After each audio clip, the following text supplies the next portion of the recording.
Hey, Rob. Hey, Vern, good to see you. What are you working on?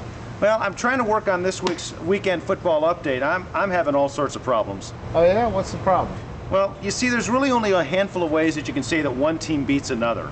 I mean, I can say that the Rednecks crushed the Kangaroos. I can say that the Cajuns embarrassed the Roos. I can say that the Roos got roasted by the Pigs. I can say that Don got slapped around by his wife, but I mean, there's really only just a number of ways that you can say that someone beat the Kangaroos. Yeah? Let me see. Maybe I can help you out.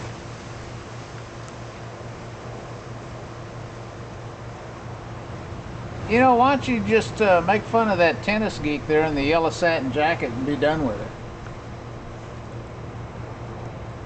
Yeah, I suppose I could do that. Great. Perfect. Thank you. Yeah, you're welcome.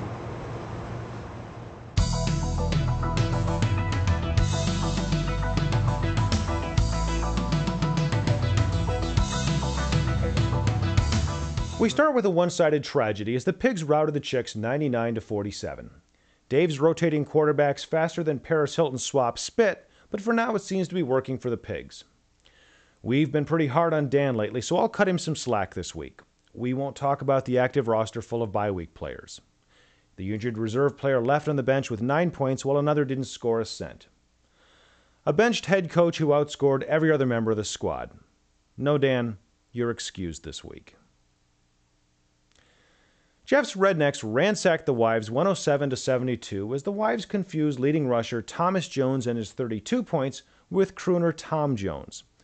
Catherine's fascination with older men continues despite their sporadic performances with Brett Favre at the QB slot. Meanwhile, Jeff deftly managed his bench, leaving 4 scoreless players and 1 bye-week wide receiver off the active roster. The Bellies proved that rage is a dish best served yellow as they clipped the Cajuns 109-93 with an unseemly 41-point performance from Jay Cutler. Jim left 8 players with 1 point or less off the active roster while the Cajuns left 82 points on the shelf. But Jim's going to need all that coaching talent next week as he hosts the Lions. Meanwhile, the Volcanoes erupted for 129 points as they smothered Syrup in a lopsided victory. Susie pulled 31 points off the waiver wire and posted 6 players in double digits, while Johnny D rallied Kurt Warner for 31 points and a bit of respectability. Susie's turning out to be not quite the cream puff we were told. Speaking of cream puffs, Don remained solidly in last place, losing to the Lions 107-104. The Lions look to be back on track with all their starters and an embarrassment of riches in the key scoring slots. Still, the league hasn't waited for Randy to find his footing, with the Dogs and Rednecks now rivaling the Lions' scoring potential. Don may have been an easy mark in the shower, but Randy has to win in the prison yard with the real men. Finally, the Dogs bit the Dukes 140-98 in the least anticipated game since Bill Veeck sent Eddie Gadel to the plate against the Detroit Tigers. The Dogs' scoring was nothing short of awesome, with 140 points on the active roster and 71 points held in reserve. Milan didn't stand a chance as he was mathematically eliminated 2 minutes after the first kickoff. The Dukes get their first shot at regaining their manhood next week against Susie. This week we take a moment to commemorate Veterans Day.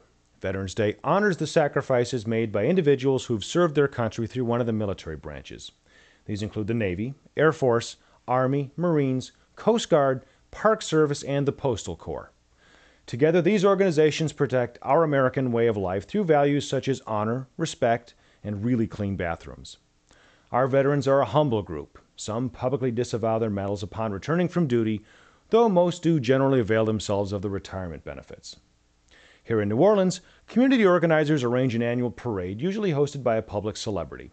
Our spirited community vigorously exercises the freedoms purchased by the sacrifices of others. Throughout the march, our nation's great military triumphs are celebrated, notwithstanding the occasional aspirin factory or Chinese embassy. Well, you can't make an omelet without breaking a couple legs, can you? So on behalf of the entire Ayn Rand League, we salute our veterans and honor your service rendered under whatever flag might be asked of you in the future. That's all for this week. We'll see you soon.